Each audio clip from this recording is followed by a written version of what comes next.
Hey guys, I'm back. I know it's not a video game thing or anything to do with Foxton, but I got a concussion back in June, and I'm still dealing with those effects. So I don't know when I'll be able to play Minecraft again. I have tried. And the only version I've ever managed to do without my head starting to hurt was Minecraft Breakout, which is a mod pack that I think you can only get through the Twitch thing. I liked it. I thought about recording it, but my brain just couldn't handle that many things at once. Trying to do commentary and everything. So I'm doing an art challenge for the month of September, and I thought I would take you guys along with me, do my best to do little speed drawing things and whatnot.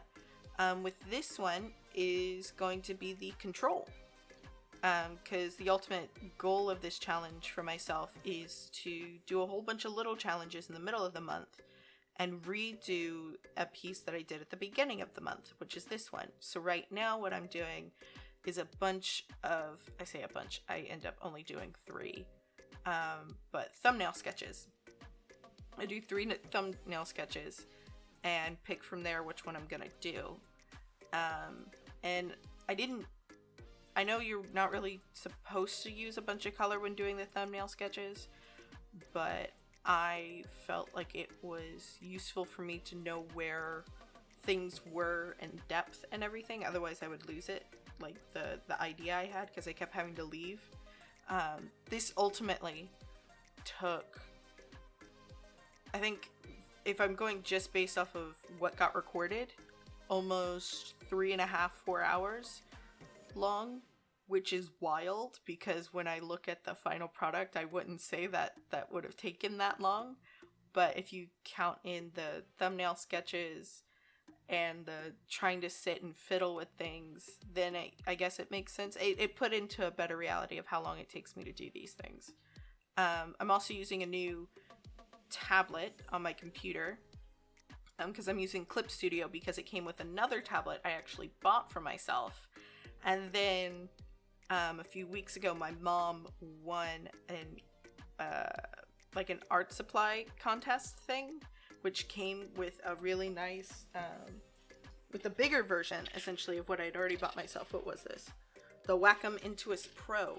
So I managed to get one of those, and I have one of the smaller versions of the Wacom, which I might give to my brother. I might give to someone. I don't know what I'm gonna do with it. It's smaller. It's a lot easier to travel with. I even bought a case for it at the time because it had been sitting in my wish list for years. And I was like, finally, I'm gonna get one so that way I can do it on my computer, and it came with this software and a couple of other ones. Anyway, so I'm learning that at the same time that I'm doing this, so that's also slowing me down. I don't have all the same brushes that I'm used to using over in Procreate on my iPad. That's what I'm used to doing, but I wanted to do it on here to make it easier to record and everything. And to have options of a lot more layers and different types of effects and stuff. So I might just see if I can download more brushes or something. Anyway, that while I've been gone, I know this is gonna sound so bougie, and I thought about not mentioning it, but we went to Taos, New Mexico to quarantine there because we needed a change of scenery. We didn't really do anything while we were there. We mostly just stayed in our room, but it was really nice. And I liked it a lot. And that's kind of why there's so many mountains in all these thumbnails and everything. Is just that's all that was there. And I was already doing a bunch of mountains, but then I actually got to see mountains, and I was like, oh, I really like mountains. So a lot of this stuff is just kind of based off of that. I still have a whole video that I'm going to be putting together for that. That's mostly for family. We'll see if I make it public. If I do, my brother won't be in it because he doesn't want to be in it on the internet, which is funny because he keeps thinking he wants to stream, but then he's like, don't record me. So we'll see how that goes. If he does end up doing stuff, then I will definitely be directing you guys over there, because I can't not promote my little brother. Anyway, I ended up liking the second thumbnail a lot, and I really liked this one. And I did a lot more coloring in this one than I meant to. But I was really liking the concept, and again, I just wanted to make sure I had the right idea of where I wanted it to go if I went with it. So that way it was just like a quick little duplication thing. And that's part of what took forever, was I put so much work into these thumbnails. I still haven't fully gotten the concept of what a thumbnail sketch is, but you know, I'll get there. It's one of the things I plan on doing. But I was stuck between those two. I didn't really like the first one, but it got me towards what I wanted to do. And I chose the second one because I figured that would have a lot of things that I could really look at and compare what I was able to learn how to do. So getting work on perspective, getting work on just little details and objects, shadow, depth, as well as a character in it, and then how the different places where lighting's gonna come in. Like, I was like, this is really gonna show where I've grown and where I'm lacking and everything. And then as I was sketching, I was like, how about no, how about I don't do that and I do the other one that I like even more. So I actually went with thumbnail sketch 3, because the second one was gonna be a lot of work, and I was not gonna do it.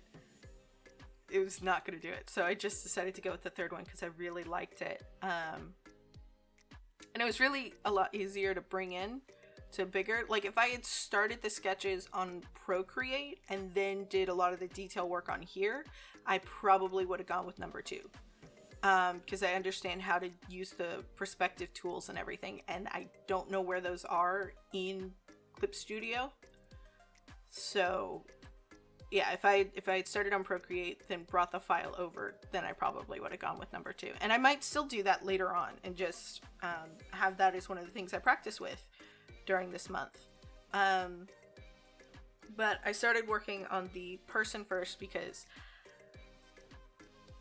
I'm in like a weird place where I'm both really drawn to drawing, drawn to drawing characters, but I also really like doing landscapes. Not really backgrounds, definitely landscapes. I think is a better way to describe it. And I originally did a masking thing here, which I learned how to do while I still had Skillshare. I ended up stopping my Skillshare subscription because I was like, I'm not using it enough to justify paying for it, and nobody else is using it. So otherwise, I probably, if I was using it more, I would be using it more and buy it. But I did a couple of them before I canceled my subscription, and one of them was learning some basics for Clip Studio. And I learned how to do the clipping thing and everything, but then I realized I would much rather clip with the base colors that I have for the skin and for the hair, and then use the clipping rather than clip to get those base colors in and everything. Like, that just wasn't going to work because I don't want the hair textures and colors or whatever to bleed into the skin and vice versa. So it was easier to do it this way. Took longer, but I had to learn that first. But yeah, then I wanted to do all these different things, but I figured this isn't the time to do a whole bunch of exploration stuff. This is the time to do what I already know how to do and I'm confident in doing, and do that first. As you can see, I go back and forth with what the base color is going to be for this person. And I go for a darker color, and then I do now I'm working on the highlights. Because I know, because their head is shaved, the scalp is usually like a much paler color than the skin actually is. And I know I probably should have gone back in and done like the dots to make it look like it was recently shaved, but I think just having it that lighter color shows that it was probably more recently shaved. And I just go in and I do like a goldish yellow color on the rim of everything, and then I go in with the darker color for the skin tone. And I tried to go in and see if maybe I could mess with some layer effects and change some of that, but ultimately none of them were really going to do what I was looking for. And if I wanted it to be darker, I would have to go in and make it darker, and I just wasn't liking what I was doing with that. So I just, again, stuck with the basic rim lighting kind of thing that I normally do, and then the darker shadows, and then blending that all together. And I messed with like the 3 different blenders that this thing has. It's got finger, it's got blur, and it's got blend. I ultimately landed on using the blur one, because that looks a lot more like how I see things, which could have something to do with the fact that I have an astigmatism and I wear glasses. So everything's just kind of blurry when I don't wear my glasses. So keep that in mind when we get to the rest of the image. At one point you saw I tried to do like a skin texturing thing, but I had to remind myself this is about what I already do, not new stuff. So I kind of just left it, because I also didn't have a brush that would have done what I wanted. Whereas, again, in Procreate, I have downloaded a bunch of different brushes and messed with things. I know exactly what brush to grab in order to do what it is I want it to do. I don't have that at the moment with Clip Studio. I'm just dealing with what the base thing that comes with this. So now I'm moving on to the rest of the image, which is, I guess, the background. The landscape, I would call it landscape first, personally. I don't know. Also, I ran into a couple of things because I forgot with, oh gosh, what is it I use? The Streamlabs. I had it to where the shortcut to stop and start recordings, or to stop recording, was Control S, which is the keyboard shortcut to save an image. So there are a couple of times where it stopped recording and I didn't know why. I eventually realized that was why, and so I just got rid of that and was just like, you know what? I can do it manually. It's fine. Anyway, so I put in the base color for everything, put them on their own layers. So the purple is on its own layer, the lighter tealish color's its own layer, the green's its own layer, the grayish green's its own layer. The water and the sand are on separate layers, so that way I could do essentially the same thing I did with the skin and the hair. I could do these shadow and highlight stuff without ruining anything, and I just used the masking thing. So that little squiggling that you saw me do was me just messing with different brushes to see what I could do, but I ended up using it was something in the India inking section of it. I'll write down in the description if I remember all the brushes I used. I mostly just used like 2, because that's essentially what ends up happening over in Procreate, is I find like 2 brushes, and unless it's something very specific, that's all I do. So I did sort of like a sun setting thing and did a blend, a basic blend on that. And then I used that same orange that I put at the very bottom of the sunset effect, and I had that be the highlight and everything, because I figured that would be best. And then I just took the base color for the mountain and darkened and lightened it depending on what I needed, and then did the same thing for these lower mountains, because the thing is when you're out there, even though you know that the mountains are like a dark green and they're really big and all these things, they blur, and it's like this really pretty imagery that ends up happening when they're really far in the distance. And I kind of wanted to show a bit of that, so that's why I used like these teals and the grayish greens and stuff. And then on these lower green mountains, hills, whatever you want to call them, I have it to where the shadow from the further hills are being cast onto it. That's what the the idea was when I did that. I don't know if that shows off at the moment, but that was the idea. That was the point. And then I just started having fun with doing the mountain with the different shading and everything and the lighting effects. Like, I look at it now and I'm like, maybe I want to change something, but I don't know. I'm still proud of what I managed to achieve. And then, so I tried to remember some of what Bob Ross would do when it comes to waters and mountains. That's what this bit is. And it's not quite what he'd normally do, but again, I don't have the same brushes I normally do. And this is when I start realizing that I have a really nice blur effect that I can do. And then I do, and now it looks like it's an ocean kind of thing, which is what I did in the sketch.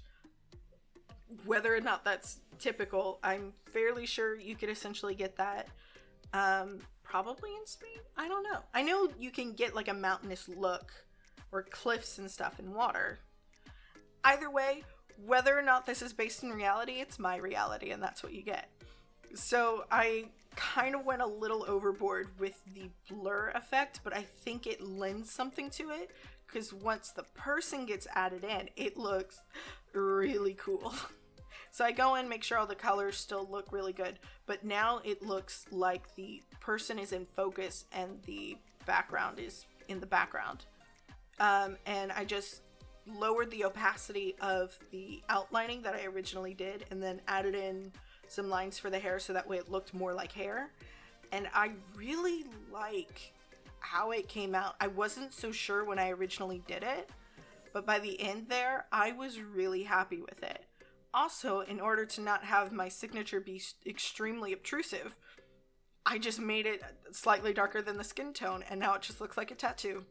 But there you go. I'm really happy with this.